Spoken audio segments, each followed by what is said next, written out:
Hello friends and welcome to our channel जिसका नाम है मास्टर्स एजुकेशन पॉइंट। और आज की वीडियो में हम पढ़ेंगे अकाउंटिंग के बारे में कि अकाउंटिंग क्या होती है, अकाउंटिंग के फंक्शंस, अकाउंटिंग के ऑब्जेक्टिव्स, अकाउंटिंग इंफॉर्मेशन में interested parties, accounting as part of information system, accounting information के यूजेस। बात करें अकाउंटिंग की तो अकाउंटिंग में फाइनेंशियल ट्रांजैक्शंस की आइडेंटिफिकेशन, फाइनेंशियल ट्रांजैक्शंस की recording, classification, summarising, financial results की इंटरप्रिटेशन और इंटरप्रेटेड फाइनेंशियल रिजल्ट्स की कम्युनिकेशन प्रॉपर पर्सन को ये सब इंक्लूड होता है। इससे बिजनेसमैन को कंपनी की फाइनेंशियल पोजीशन और प्रॉफिट असरटेन करने में हेल्प मिलती है। साथ ही वो एबल होता है इंफॉर्मेशन को इंटरेस्टेड पार्टीज़ को कम्युनिकेट करने में। इसलिए बिजनेस में सारी ट्रांजैक्शंस रिकॉर्ड करना नेसेसरी है। मैनेजर्स को ये इन्फॉर्मेशन प्लानिंग, कंट्रोलिंग और डिसीजन मेकिंग के लिए चाहिए होती है। आउटसाइडर्स को बिजनेस की फाइनेंशियल सोल्वेंसी असेस करने के लिए और टैक्स अथॉरिटीज़ को टैक्स लाइबिलिटी डिटरमाइन करने के लिए चाहिए होती है। तो चलिए पढ़ते हैं इसके बारे में। Accounting involves the collection, recording, classification and presentation of financial data for the benefit of management and outside agencies such as shareholder, creditors, investors, government and other interested parties. Accounting में financial data की collection, recording, classification और presentation involve होती है। Management और outside agencies जैसे shareholders, creditors, investors, government और other interested parties के benefit के लिए। Functions of accounting. पहला, identify financial transactions, financial transactions को आइडेंटिफाई करना। Recording of transactions which are financial in character, financial character की ट्रांजैक्शंस को रिकॉर्ड करना। क्लासिफिकेशन ऑफ ट्रांजैक्शंस को क्लासीफाई करना। Summarising the transactions which also includes preparation of trial balance, income statements and balance sheet. Transaction की summarisation जिसमें trial balance, income statement और balance sheet की preparation include है। Interpretation of financial result की interpretation, communicating the interpreted financial results in a proper form and manner to the proper person. Interpreted financial results को proper form और manner में proper persons को communicate करना। तो accounting का function होता है फाइनेंशियल ट्रांजैक्शंस को आइडेंटिफाई करना, रिकॉर्ड करना, क्लासीफाई, समराइज, इंटरप्रेट करना और इंटरप्रेटेड फाइनेंशियल रिजल्ट्स को प्रॉपर फॉर्म में प्रॉपर पर्सन को कम्युनिकेट करना। Objectives of accounting. पहला है to keep systematic records of the business. Accounting keeps a systematic record of all financial transactions like purchase and sale of goods, cash receipts and cash payments, etc. It is also used for recording all assets and liabilities of the business. In the absence of accounting, it is impossible to a human being to keep in memory all business transactions. Accounting financial transactions जैसे purchase, goods की sale, cash receipt, cash payment, etc. का systematic record रखती है। ये business की assets और liabilities को record करने के लिए भी यूज़ की जाती है। अकाउंटिंग के बिना ह्यूमन बीइंग के लिए इम्पॉसिबल है सारी बिजनेस ट्रांजैक्शंस याद रखना। नेक्स्ट, टू असरटेन प्रॉफिट और loss of the business.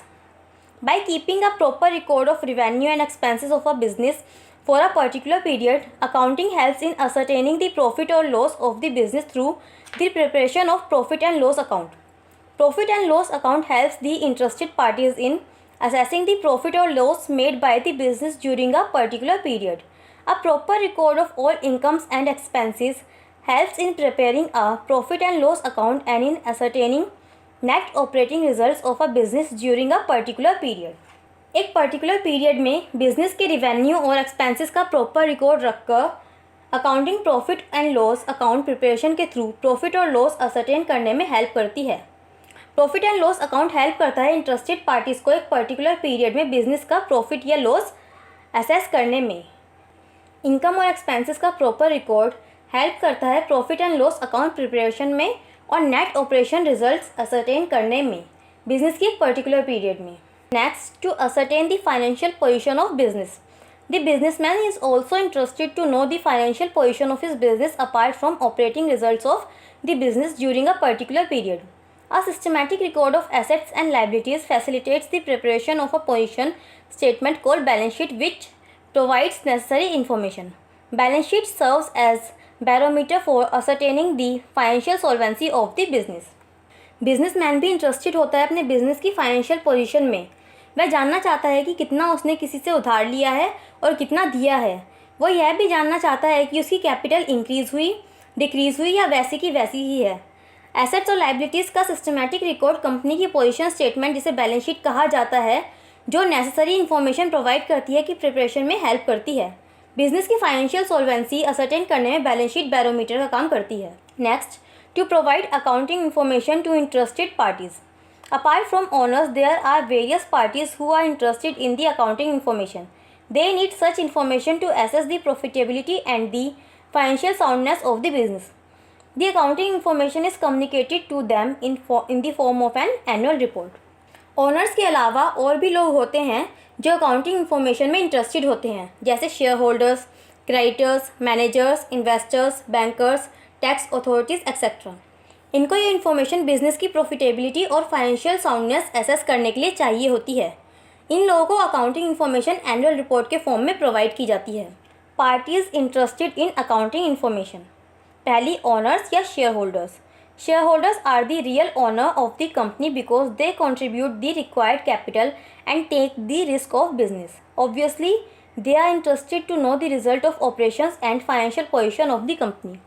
Share holders company के रियल ओनर्स होते हैं क्योंकि वो कंपनी में रिक्वायर्ड कैपिटल कंट्रीब्यूट करते हैं और बिजनेस के रिस्क में पार्ट लेते हैं, तो इसलिए वो इंटरेस्टेड होंगे ही कंपनी की फाइनेंशियल पोजीशन में. Next, prospective investors. The persons who are interested in buying shares of a company और who want to advance money to the company would like to know how safe and rewarding the investments already made और proposed investment would be. Accounting information serve this purpose. Prospective investors यानी भावी निवेशक, ये वो investors होते हैं जो company में इन्वेस्ट करने का प्लान कर रहे होते हैं. वो पर्सन्स जो इंटरेस्टेड होते हैं कंपनी के शेयर खरीदने में या कंपनी को पैसा देने में, वो यह जानना चाहते हैं कि उनकी इन्वेस्टमेंट कितनी सेफ़ है और साथ ही उन्हें इन्वेस्टमेंट पर कितना रिटर्न मिलेगा. अकाउंटिंग इन्फॉर्मेशन इस पर्पज़ को फुलफिल करती है. Lenders. Initially the required funds of the business are provide by the owners. When business is going on it required more funds. These additional funds are usually provided by banks and other money lenders. Before lending money, they would like to know about the solvency of the enterprise so as to satisfy themselves that their money will be safe and repayments will be made on time. Starting में business के द्वारा required funds owner के द्वारा provide किए जाते हैं. जब business चलता है तो उसके लिए और funds की requirement होती है. ये additional funds बैंक या money lenders के द्वारा provide कराए जाते हैं. पैसा उधार देने से पहले वो एंटरप्राइज की सॉल्वेंसी के बारे में जानना चाहते हैं कि उनका पैसा सेफ है और उनको टाइमली रिपेमेंट हो जाएगी या नहीं. Creditors. The creditors are those who supply goods and services on credit. These creditors like other money lenders are also interested to know the credit worthiness of the business. The accounting information greatly helps them in assessing the liability of the enterprise to what extent credit can be granted. Creditors वो लोग होते हैं जो goods और services supply करते हैं company को credit पर. मनी लेंडर्स की तरह ही क्रेडिटर्स भी बिजनेस की क्रेडिट वर्दीनेस जानने में इंटरेस्टेड होते हैं. अकाउंटिंग इन्फॉर्मेशन उनकी हेल्प करती है एंटरप्राइज की एबिलिटी एसेस करने में और कितना क्रेडिट दिया जाए यह पता लगाने में. Managers. Accounting information is very much useful to managers. It helps them to plan, control and evaluate all business activities. They also need such information for making various decisions relating to the business. Managers के लिए accounting information काफ़ी useful होती है. ये business activities को plan, control और evaluate करने में हेल्प करती है. ये इन्फॉर्मेशन उनको बिजनेस से रिलेटेड डिसीजन लेने के लिए भी चाहिए होती है. Government. The government may be interested in accounting information of a business on account of taxation, labour and corporate laws. The financial statements are of great importance for assessing the tax liability of the enterprise, formulating labor laws and corporate laws.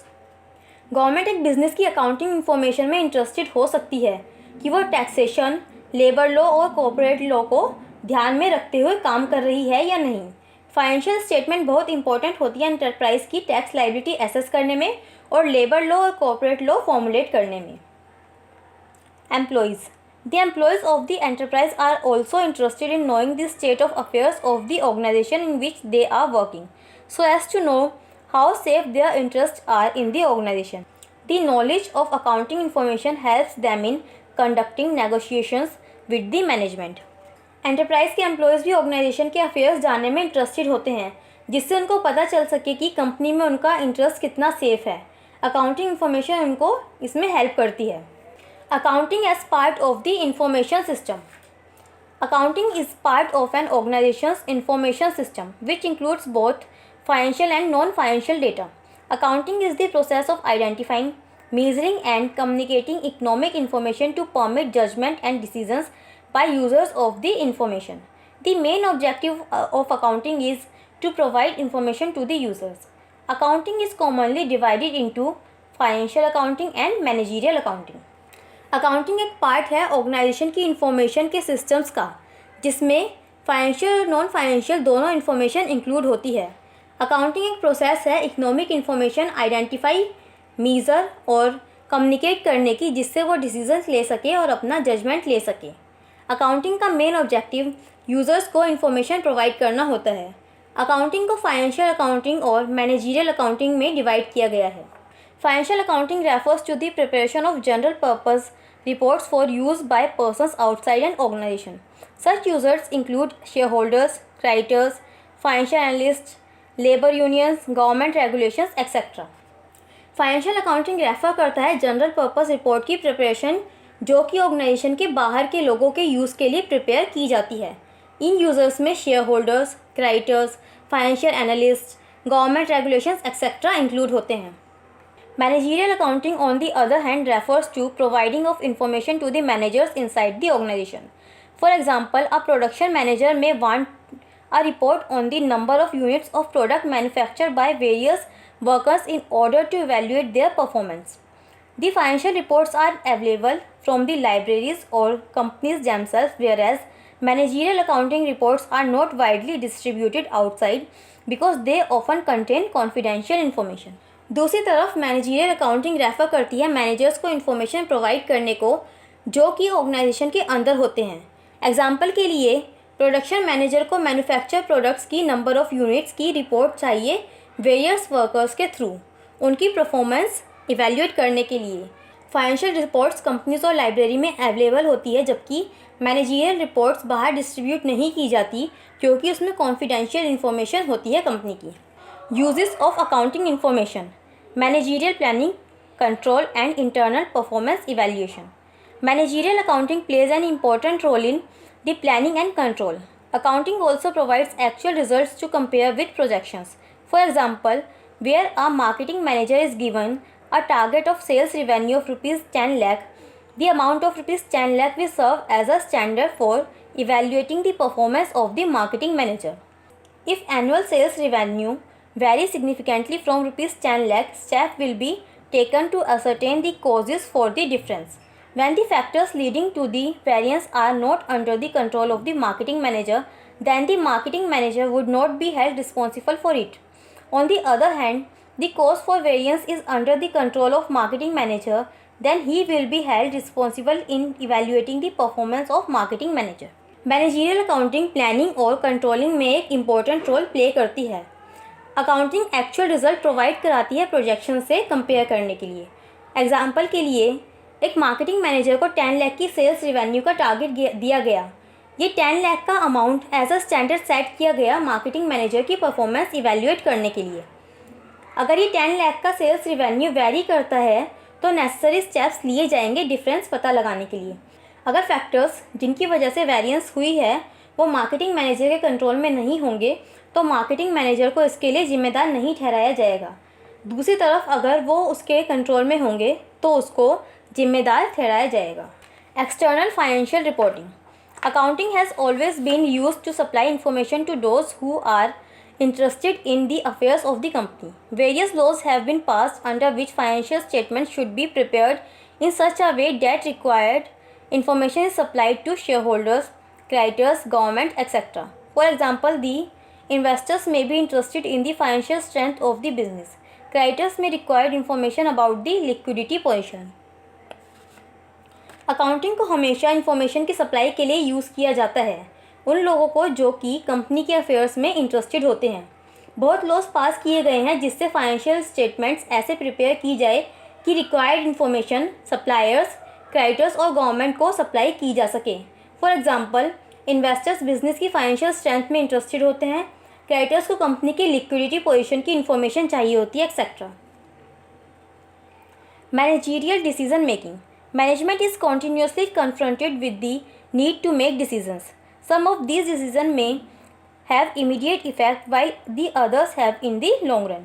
Decisions regarding the price of the product, make or buy the product or to drop it, etc. are some of the examples of decisions that face management, and accounting provides necessary information to arrive at right conclusions. Management को continuously decision making needs का सामना करना पड़ता है। इनमें से कुछ decisions का इफेक्ट इमीडिएट होता है, जबकि कुछ का लॉन्ग रन में। प्रोडक्ट के प्राइस से रिलेटेड डिसीजंस, मेक और बाय डिसीजंस एक्सेट्रा डिसीजंस के कुछ एग्जाम्पल हैं जो मैनेजमेंट फेस करता है, और अकाउंटिंग उनको नेसेसरी इन्फॉर्मेशन प्रोवाइड करती है राइट कंक्लूजन पर पहुंचने के लिए। तो दोस्तों, आज की वीडियो में बस इतना ही। अगर आपको हमारी ये वीडियो पसंद आई हो तो लाइक शेयर ज़रूर करें, और ये लाल वाला बटन भी दबाना ना भूलें, जिससे कि मेरी कोई भी आने वाली वीडियो आप मिस ना कर पाएँ। और अगर आपका कोई टॉपिक है जिसमें आपको प्रॉब्लम है तो आप हमें कमेंट करके बता सकते हैं। Thank you.